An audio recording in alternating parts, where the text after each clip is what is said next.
too late.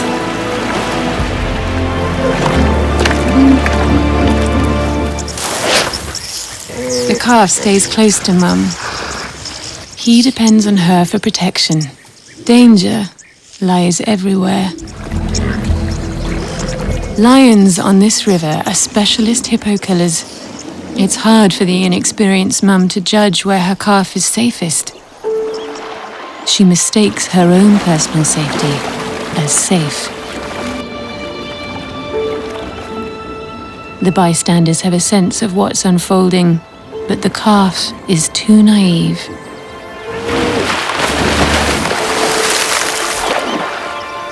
By the time the mother realizes her terrible error of judgment, it's too late.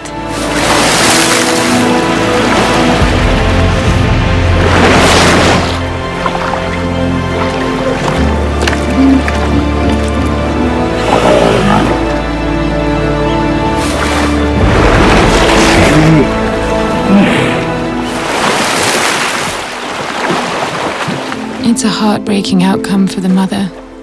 Her loss is a reality she may experience many more times.